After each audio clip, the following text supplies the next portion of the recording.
Bear encounters and s'mores. Last summer, my friends and I decided to escape the city grind and head to the great outdoors for a weekend camping trip.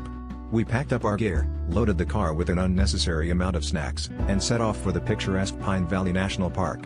The excitement was palpable as we reached our campsite, surrounded by towering pines and the distant sound of a babbling brook. Just as we started setting up our tents, we noticed a park ranger, Steve, wandering over with a friendly wave.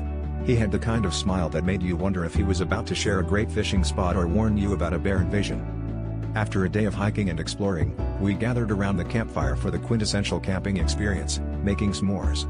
As night fell, Ranger Steve reappeared, drawn to the smell of melting marshmallows and chocolate. He asked if he could join us for a s'more and a story, and, intrigued by the prospect of ranger tales, we gladly welcomed him. The fire crackled as Steve began recounting his most memorable experience on the job, which apparently involved a bear.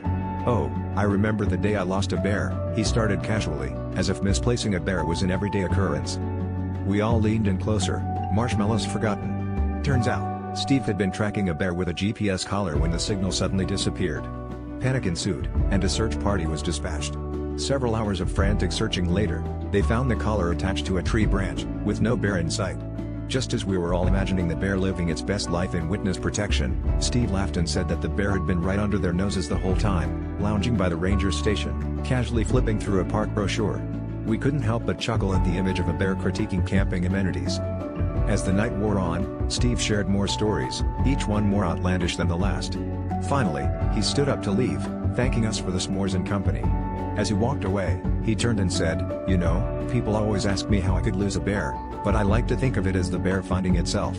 With that, he disappeared into the night, leaving us to ponder the wisdom of a ranger who could turn losing a bear into a life lesson.